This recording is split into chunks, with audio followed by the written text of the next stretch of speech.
Hello and welcome to another edition of Convict Inc. I'm your host, Robert Rosso. If you have not subscribed to this channel, please do so. If you like this video, please push like and share it with your family, friends, neighbors, enemies, etc. As of late, there's been a lot of talk about cooperating, snitches, rats, and everything on this channel. So I decided to talk about the process of cooperating after you've been sentenced in federal prison. And that could be two things. That could be you entered a cooperation deal with the federal government prior to your sentence, and then you don't get the time cut until after, which is a Rule 35. 5K1 is if you cooperate, it still is. If you cooperate prior to being sentenced and you give a bunch of information, you can get what's called a 5K1, which is a downward departure. The prosecutor agrees, the judge agrees, everybody's happy, everybody's yay, a bunch of people go to prison, everybody's happy. Anyway, there's also, you're willing to cooperate, but you go to prison and you get like 30 years, and then people get busted on indictments later, and then within a year, the prosecutor files a downward departure for you, and you can get a time cut after you've already been in prison. I'm not talking about either of those ways today. The focus of this video is going to be about guys in prison who have been sentenced to life, 30, parole violations, whatever, have been in prison for some time, and then decide to cooperate, and then get time cuts. And let me explain this. I was approached by a guy who was a really good jailhouse lawyer in Lewisburg at the end of 2006, or was it the beginning of 2007? This guy was actually a major marijuana smuggler in Florida back in the 70s. His name was Jon Hunter. You know, John was like 56 back then. So it makes, if he's still living, is in close to 80 or something. So I'll go ahead and put his name out there. Yeah, I liked him, but this is the story. John was in F Block in Lewisburg with me, and he taught me some things about filing most 2255 habeas. If you guys don't know what that is, in the feds, you basically at that time had 2 appeals, your direct appeal, then your habeas. There's more than that, but that just sums it up easily. He taught me how to do a few tricks that can help get you back in court, and I was really appreciative of it. And at that time, I had what's called a second or successive 2255 pending. That is, people came forward in my case after the fact, admitted that they lied on stand, and I was poised to get a new trial based on that. Did not happen, but a lot of people thought I would. After I lost, which was in January 2006, I got the decision. I started getting high. John saw me kind of deteriorating. Cancer was coming back, getting worse. And then I went to the whole back-to-back a few times, and I got sent out of F Block. One day, John approaches me and says, "Robert, I really need to talk to you." And I said, "Okay." And he says, "It's really important, and I need some time with you, like an hour, to explain to you what I'm talking about." Well, I blew him off for a minute. I was chasing dope. I was chasing heroin. One day, he got me when I was nice and high, feeling comfortable, ready to chit chat. Heroin made me want to chit chat. So I didn't do the nod. I did the opiate thing. We got to the yard. There's people outside. It's cold, but there's some people, and he wants to walk inside the track on the football field. So he wants to really get away from people here. We start walking, and I said, "What's up, John?" He said, "Robert, I need to know something." I said, "Okay." He said, "Would you kill somebody to get out of prison?" I said, "What?" He says, "If you can kill that person right there and the government would let you out of prison, would you do it?" I'm not a killer. I've stabbed. I've been assaulted. Didn't really know where he was going. And I thought about it, and the guy he pointed to, you know, he didn't look like my favorite person. I'm like, fuck yeah, absolutely. And he said, okay. So what's the difference between killing that guy or giving that guy a life sentence for cooperating on him? That's how he put it. And I'm like, what? So here's the deal. Jon Hunter, as I said, was a big time marijuana smuggler in the 70s, I think some of the 80s. And he fell under what's called the old law. The old law, I believe back in the day, you can get a life sentence or 30 years and do like 10, something of that nature. But you had these long probation tails. I think some guys had lifetime probation tails, or parole tails. It's parole board existed back then. Jon found himself hemmed up kept getting violated on parole. I don't know why, I don't remember the case, but he had probably 7-8 years left.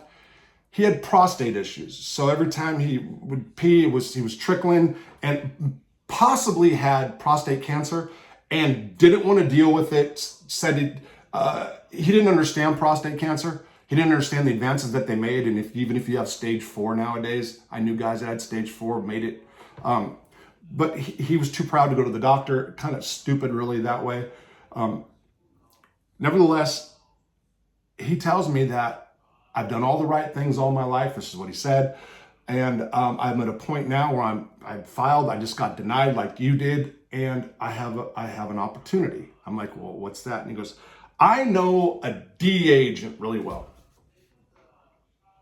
And I'm okay. So that made me automatically think that he knew this guy from something that he'd been cooperating before or something like that. And I'm like, all right. And he goes, look, I have a girlfriend on the street that will cooperate for me. What does that even mean? I asked. She'll set drug dealers up and they will take time off of him for her work. I've never in my life heard of this at this time. Never heard of something like this. And I'm like, okay. And he's like, here's the deal. They need a lot for me to get out. I can walk out of here. I've been in contact with the DEA, who's been in contact with the U.S. attorney, and they can walk me out of here. But I need a barge full of marijuana from Jamaica. Hey, oh yeah, okay, well, no problem. I'll just call my little, hey, yeah, man. I just no. So here's what he was saying. He'd been down to Jamaica. He knew the marijuana routes in Jamaica on what to do. Maybe he knew it through the DEA. I honest to God don't know. They needed another person. His girlfriend needed another person to go with her, preferably a girl. Just so happened at that time, I had a sister that was involved in dirt, and I'm sure that I could have got, especially at that time, sent her on a vacation at that time in her life. Sent her on a vacation to Jamaica with the feds, stay down there for 2 weeks to a month, hook up with some Jamaican dope dealers, and we can get a barge of dope back here and get time cuts. I mean, that's the gist of what it's all about. I ain't gonna lie, this freaked me out. And I'm a leader of a white prison gang at the time with like 17 dudes under me. So, yeah, okay, this is what I'm gonna do after I was offered, 17 without cooperating, 5, then down to 2, and then I took a life sentence. I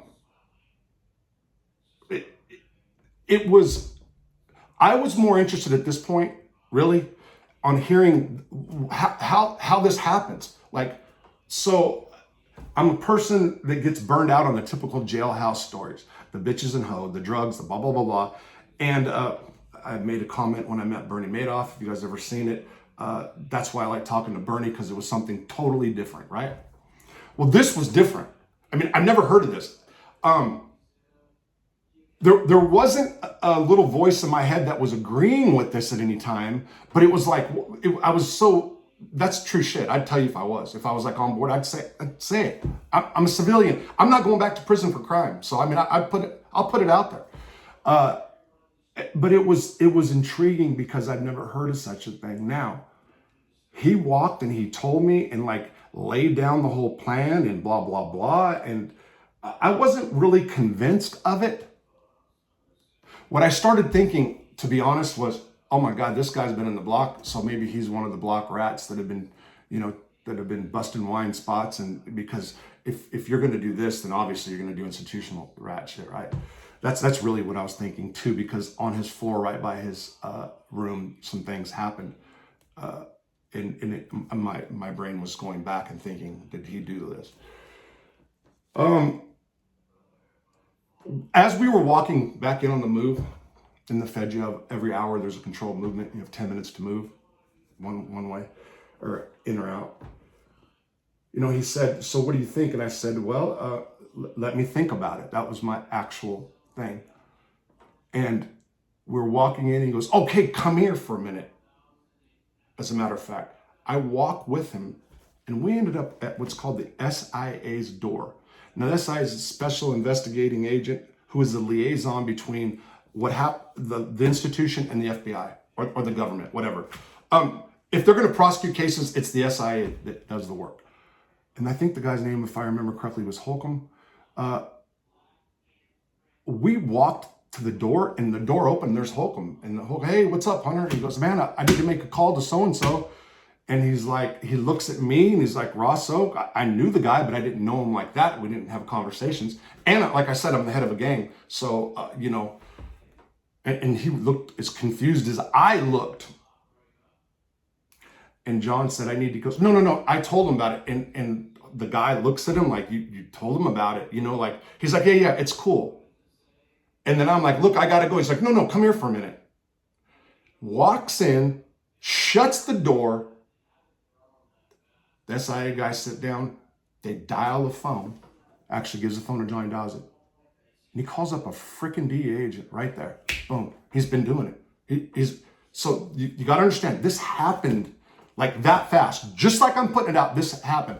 Now, what I'm thinking is, holy shit. This guy, now I'm in a situation that knows, and here's this guy, this SIA dude, and he's looking at me like, wow, Rosso, huh? Wow, they never expected this one. I'm like a big rat.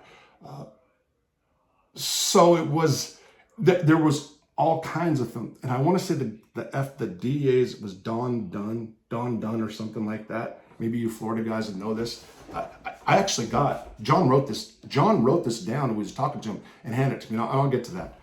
So he talked to this guy for a second and said, I think I got somebody to come aboard. The guy didn't have a time to talk about it. I'm like stuck on stupid. I haven't even called my sister. I haven't even tried to figure this out. This, like I said, this was not about me actually trying to make a form of a plan in motion.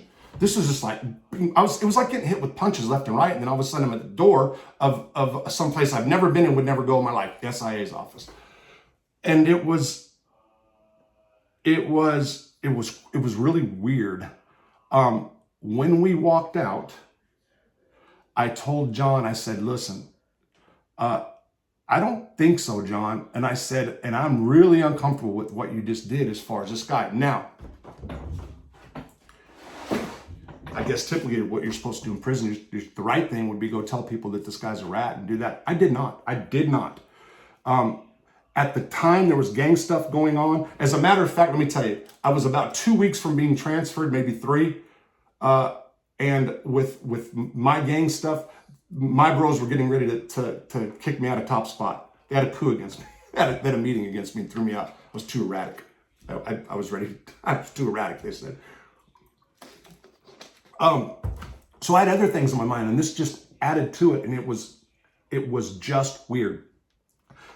John gives me this guy's number, and to this day I have this. Now, why do I have it? Oh, because you wanted a rat. Oh, because you were going to call him. No, because I was already starting to write a book, and this was going to be a whole new chapter. And I kept that, and I have it somewhere, and to this day. Maybe I'll snap a shot and put it on Convict Incorporate. On my Facebook page. Yeah, I think I'll do that. Phone numbers. These are from 20 years ago. Surely the feds know the same numbers, right? I'm not going to get in trouble for trying to promote some kind of weird shit. So now this story's not over. Of course, there was never a serious thought in my mind. It was never. Oh, I did say something to my sister about it. I did say, I think it was a visitation, hey, you can go to Jamaica and blah, blah, blah. And she's like, cool. But she didn't mean like cool to go. It was like the vacation thing, right? I was trying to think if I said something to one of my closest brothers, and I did not. Now, again, so I'm in a different block. I don't see Jon for another 2 weeks. He did come and try to look me up. He was looking for me. I was looking for dope. So dope was priority. There was no, even if he would have been coming to me with like an order saying you can probably get out of prison if you sign this paper, I probably would have said, well, I will as soon as I go get some dope. And if it had nothing to do with snitching. Here's what happens. I ended up finding out, so I go to Butner Hospital, right? This, like I said, nothing ever transpired. Everything I just told you, it happened exactly like it did. And even walking back in and walking to that door, I don't know if he's a captain or SIA now. I'm trying to think back. Whatever it was, I knew the guy. Holcomb, I think it was, but there was no cooperation with me and him. The most I ever cooperated in federal prison at Lewisburg as a gang leader at that time was I told SIS not to let somebody out of the hole. They come to people and they'll say, hey, if I let so-and-so out of the hole, is safe? You always say yes. Even if you want to smash that person, you never tell them, don't let him out of the hole, okay? That's like a no-no. That's a snitch move. I did that. Me and another one of my bros talked about it. The guy, his name was Boogie, Kevin Luttrell. He didn't want to come out. They were trying to force him out, but he was using the dirty white boys as the reason he didn't want to come out. And sure enough, one of my bros would have smashed him. It was over some homosexual shit and some money and some other crap. He was going to get hit. Everything was going so good in our lives. We had big money. Everything was going so smooth that I didn't want to rock the boat. That's true. That's wrong move. But I'm just, like I said, whatever. And that's what happened with Jon. That's what happened with Jon Hunter. That's how that went down. I remember telling Jon real quick that, like, I got life and my U.S. attorney is in Arkansas and he's never going to go for this, even if I was to say yes. And he said that, I guess it was about numbers. So I got busted with X amount of drugs. They alleged X amount of drugs in my case. And if I would have gave him X, he like had this whole voodoo stuff down. I don't know if he was wishful thinking or what. As a matter of fact, that's the point. I came to the conclusion that Jon was like delusional, that this was some crazy dream that he was trying to set up and this was never going to happen. Assuming I even sent somebody over to Jamaica with us. It was like a bunch of BS. Feds were going to play him or play us, whatever. And then I went about my merry business. I got transferred to Butner. And I started finding out that in the prison legal news, it's a magazine, prison legal news. You guys can look it up, PLN. They started advertising. Lawyers were advertising that they can give people time cuts if they paid these certain lawyers. And these lawyers either had people that would go out and work for this law offices. So you pay a law office $100,000. They got rats on the payroll who will go, they got rat drug dealers on the payroll or whatever. And then these guys will go out and bust people for you. And then you get the benefit of that bust. Crazy ass shit. Hey, crazy. I mean, some people might say, wow, you didn't have to hurt nobody because you didn't know nobody you hurt. And that's true. At the same time, that's like scumbag playing the system move. So that's that right there. When you think about this. Think about the U.S. attorney who agrees to that. They spend all this time and money getting this guy a life sentence or 30 years. Went to trial more than likely if you had that much time, more than likely. Bad guy, got to get him off the street. The press probably called him Pablo and Tony Montana, smeared him, ruined his family. Okay, you want to give me another drug dealer now? Yeah, sure, I'll let you out. That's such bullshit. Think about that. That really is such bullshit to be able to use the system like that. In Coleman 1, from what I was told, and maybe even the FCI, contrary to what people believe, Colombians back in the day, big time drug dealers out of Florida, they weren't getting life sentences like that. I'm not saying there's not some, but on average, Florida and New York, I mean, I know guys that had bodies, 3 bodies, got 19 years, never cooperated. the districts have different standards of how much time they're going to give people. Arkansas, hit, life sentence. Life sentence, you know. Florida, oh, yeah, he got busted with, a couple $1 billion in a house full. We'll give him 10 years. What? You know, so, and a lot of the big drug dealers have systems in place to rat too, but that's a whole different issue. A lot of guys, I heard Colombians were getting out doing that, and a bunch of guys, and I guess they stopped it at some point. But there are people that got out of prison based on other people's cooperation that had nothing to do. They just paid for the people to cooperate. Or they did get family members to go out there and do stuff for them long time after they've been in the feds. So they can be in 10, 20 years, get somebody to just, and then get out of prison. That's true shit. Work in the system, whatever you want to call it, that's real. And that's what happened. And if anybody is older and from Florida and knows Jon Hunter, I wonder if he's dead or alive. It doesn't matter. I mean, that's a true story. It is what it is. I'm sure he's got to be dead. But if he is alive, I hope he's doing well and didn't hurt people and everything's good. Or that he pulled it off and became a major drug dealer. I don't know. Whatever. Just another prison story for you guys. There it is.